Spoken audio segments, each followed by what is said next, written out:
Assalamualaikum warahmatullahi wabarakatuh. Rahayu, rahayu insani. Ya, masyarakat Banyumas dan sekitarnya yang saya cintai, pada kesempatan yang baik ini saya akan menerangkan masalah kelenteng Banyumas dan kaitannya dengan Mbah Kunjung.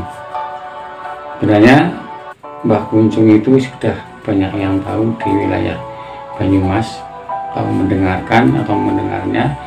Ini sebenarnya Mbah Kunjung ini adalah menurut daripada orang-orang kepercayaan, khususnya di orang-orang Tionghoa dan Kejawen, ini adalah sebenarnya yang tahu adalah sudah hidup ratusan tahun dan pernah di Banyumas.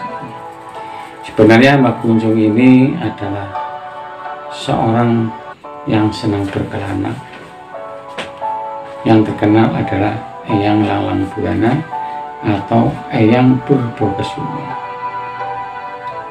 atau dinamakan adalah Mbah Tekat. Nah, kenapa dinamakan Eyang Lalang Buana? Karena beliau adalah seorang yang sangat sakti. Beliau adalah selalu mendampingi daripada masyarakat di tanah Jawa, karena itu adalah sesepuh daripada tanah Jawa adalah yang namanya itu adalah Eyang Semar atau yang dinamakan Eyang Mbah Kunjung. Nah, Mbah Kunjung dinamakan Eyang Lalang Buana karena senang berpindah-pindah tempat, melanglang atau keliling dunia atau keliling buana. Nah, di sini akan saya terangkan sebenarnya Mbah Kunjung itu adalah Eyang Lalang Buana atau Eyang Purbakesuma. Pada tahun kurang lebih tahun 1826 ada musafir dari Cina, dari Tibet. Itu dia keturunan daripada Kaisar Tibet yang ketiga, tapi dia tidak menjadi kaisar, dia melanglang buana atau ke tanah Jawa. Beliau adalah namanya Cheng Hock Ching. Nah, ini adalah Cheng Hock Ching ini adalah sangat kenal dengan Eyang Mbah Kunjung, sangat dekat, makanya seperti kakak beradik, dimana dia dihadiahi oleh Mbah Kunjung itu 3 buah pusaka. 3 buah pusaka berwujud keris. Yang pertama adalah keris brojol, yang kedua adalah keris yang namanya Sempono Carito, yang ketiga adalah keris Sapu Jagat. Nah, dari ketiga-tiganya ini adalah dihadiahkan oleh Mbah Kunjung kepada yaitu dari orang Cina, yaitu Cheng Hock Ching tersebut. Ya, Cheng Hock Ching ini adalah walaupun dia orang Cina tapi bagus, sangat mengenal penduduk wilayah Jawa, dan akhirnya dia bisa menurunkan keturunan di sini dan punya anak, dan dia dari keturunan itu, keturunan kedua, mendirikan kelenteng Banyumas. Nah, di situ dari Cheng Hock Ching ini sampai meninggal dunia dimakamkan di wilayah Desa Kaliuri, tepatnya adalah di sebelah selatan Kendarisada, yaitu Panembahan Kendarisada. Adapun Eyang Mbah Kunjung ini adalah letaknya di Kendarisada, puncak Kendarisada sebelah timur.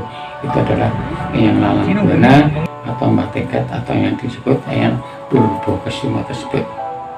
Nah, di situ tahun 1826, nah, dari keturunan Cheng Hock Ching ini mendirikan kelenteng di Banyumas. Dulu kelentengnya sangat sederhana sekali, memakai atapnya memakai daun bambu atau daun pring, itu tetap menghadap ke barat. Tapi dengan perkembangan zaman tahun ke tahun akhirnya berubah terus. Maka pada tahun 90 itu ada seorang yang pinter atau mumpuni dalam ilmu kebatinan, ilmu kerohanian, itu yang namanya Li Fon Won itu, Li Fon Won ini dia menerima wangsit bahwa Mbah Kunjung itu adalah dulu melindungi tanah Jawa, menjadi sesepuh daripada tanah Jawa ini, khususnya di wilayah Banyumas. Maka dia ada lambang itu dilambangkan 3 pusaka itu. Nah sekarang pusaka itu adalah berada di Kelenteng Banyumas, atau dari sesepuh itu tahun 90 daripada Kelenteng Banyumas, itu Li Fon Won ini itu mendirikan yaitu Tatar itu di daerah situ. Maka ketiga keris itu ditaruh di Kelenteng Banyumas. Nah ini adalah cikal bakal daripada Kelenteng Banyumas. Nah ternyata daripada Cheng Hock Jin ini mempunyai keturunan 2, yaitu yang satunya sudah beristri, dimakamkan di belakang Kelenteng Banyumas. Ternyata itu yang namanya Ting Jiang Hik. Ya, Ting Jiang Hik ini punya adik yang namanya Hong Chak Hing. Nah, Jiang Hik ini mempunyai istri itu Cheng Hock Jin ini dan Cheng Hock Jin. Nah ini adalah dua-duanya yang menetap di sini meneruskan kelenteng ini adalah yang dimakamkan di Kelenteng Banyumas. Nah yang satunya pulang ke Tibet menjadi penasehat raja di Kaisar Tibet tersebut. Nah sampai sekarang dengan perkembangannya itu Kelenteng Banyumas akhirnya menjadi megah, walaupun tahun 2012 pernah kejadian kebakaran, maka ada persatuan dari Kelenteng Banyumas dibangun seperti megah sampai sekarang ini. Jadi inilah sekilas daripada sejarah Kelenteng Banyumas, bahwa itu adalah dinamakan bangunan cagar budaya.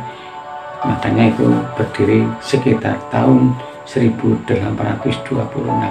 Ini yang saya terima pada beberapa waktu yang lalu, yaitu secara supranatural.